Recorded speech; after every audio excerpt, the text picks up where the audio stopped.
Week 5, Day 30. The final days. The moment of surrender. Day 30. Holy moments. This is the will of God, that you be holy. 1 Thessalonians 4 verse 3. When I was 15 years old, I had a great spiritual mentor. I don't know how my life would have unfolded if I hadn't met him. But it's difficult to imagine that life would have been anywhere near as fruitful or rewarding as it has been. He encouraged me to read the Gospels. He taught me how to pray. He showed me how to care for the poor and visit the lonely. He encouraged me to read great spiritual books. He watched without judgment as I foolishly wrestled with God. He listened patiently to my questions, doubts, excuses, and resistance. And perhaps most of all, he encouraged me to honor all those sacred truths that were emerging in my soul. Something is missing, there is more to life, and you do have more to offer. One of the fruits of this friendship was a moment of clarity so piercing that it has defined my life. I was walking home from meeting with him one day, when everything we have been discussing for months came together in a single clarifying thought. Some moments are holy, some moments are unholy, and our choices can guide a moment in either direction. It was a rare moment of clarity in a chaotic and confusing world. It was also a moment of intense joy. Everything good in my life has been connected to that moment.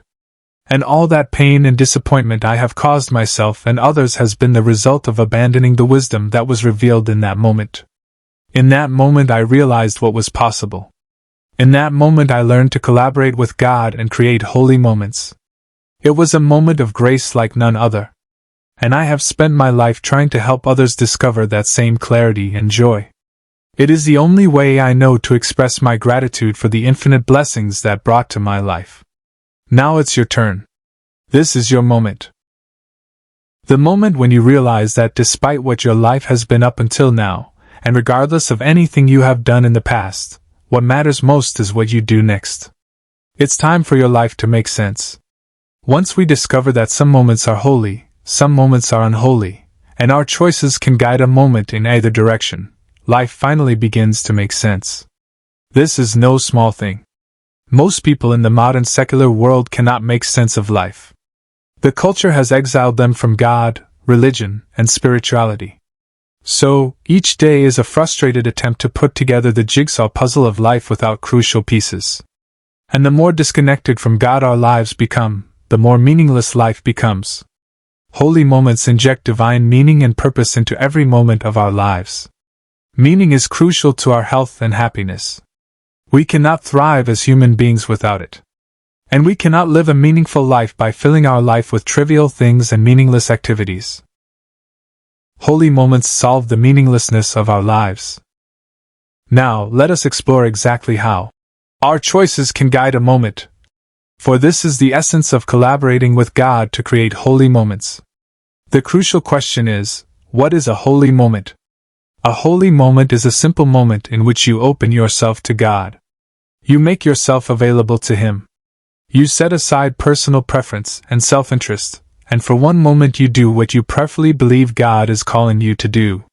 These holy moments, these tiny collaborations with God, unleash the pure unmitigated joy that I first experienced walking home that afternoon when I was 15. The same pure unmitigated joy that is about to flood every corner of your being. So begin today. One of the beautiful things about this idea is that you can implement it immediately. You do not need to study it for years. No special qualifications are necessary. You are equipped right now to collaborate with God and create holy moments. You know everything you need to know right now to begin activating holy moments in your life. And there's the beautiful thing.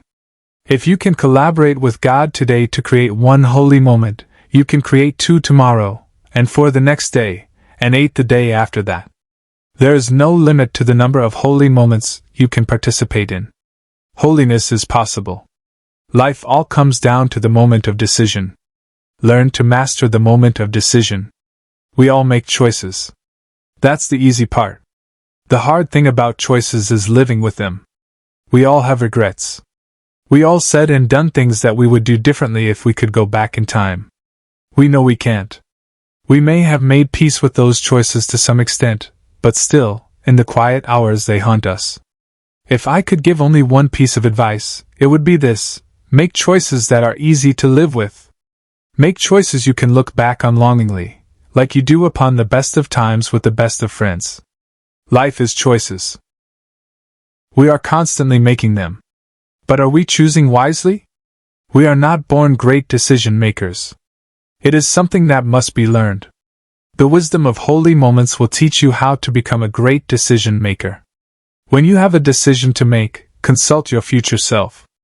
Imagine yourself 20 years from now, looking back on this moment, and honor what your future self advises you to do. Choices have consequences. It is one of life's fundamental truths. When we teach children that choices have consequences, the emphasis is usually placed on the consequences of poor choices, while the powerful and positive consequences of wise choices are often overlooked. Holy moments are choices with powerful and positive consequences. Holy moments are choices that are easy to live with. It's time to start filling your life with holy moments. If you glance back at your life, the choices you find hardest to live with, those you cherish, the ones you are highly proud of, they each held a seed of goodness. They were holy moments. Decision-making is a powerful force in our lives. Our decisions quite literally shape our lives. We make our future with our choices. The beautiful thing about choices is you have more to make. Choices guide you here, but if you don't like here, all you need to do is start making different choices. Your choices have power. If someone had an incredible power and used it for evil, that would be a horrible thing. But what about if someone had an incredible power and didn't use it for good? There is something tragic and wrong about that too, isn't there? That someone is you. You possess an incredible power. You can choose what is good and holy, or you can choose what is unholy and destructive. Your choices have power.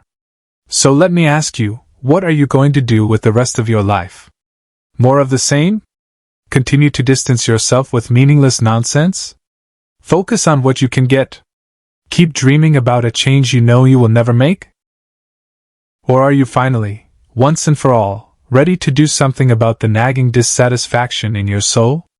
If you are ready for change, it only takes a handful of holy moments to flood your soul with joy and show you a new and exciting vision of the rest of your life. So, don't let your past rob you of your future. You are more than the worst thing that has ever happened to you. You are more than the worst thing you have ever done. God is never more than one choice away. It only takes one holy moment to shift the momentum of your life in the right direction. Have you been wondering how you will live out this consecration for the rest of your life? One holy moment at a time. Trust. Surrender. Believe. Receive. Lesson. Some moments are holy, some moments are unholy, and you get to decide. Fill your life with holy moments, one at a time. Virtue of the day. Simplicity. The virtue of simplicity fosters a spirit of contentment. Never confuse needs with wants. Concern yourself with the essential few rather than the trivial many. Liberate yourself from things of this world so that your heart is free to rejoice in the pursuit of holiness. Spiritual communion. Jesus. I believe that you are truly present in the most holy sacrament of the Eucharist. Every day I long for more of you. I love you above all things, and I desire to receive you into my soul. Since I cannot receive you sacramentally at this moment, I invite you to come and dwell in my heart. May this spiritual communion increase my desire for the Eucharist. You are the healer of my soul. Take the blindness from my eyes, the deafness from my ears, the darkness from my mind, and the hardness from my heart. Fill me with the grace, wisdom, and courage to do your will in all things. My Lord and my God, draw me close to you, nearer than ever before. Amen.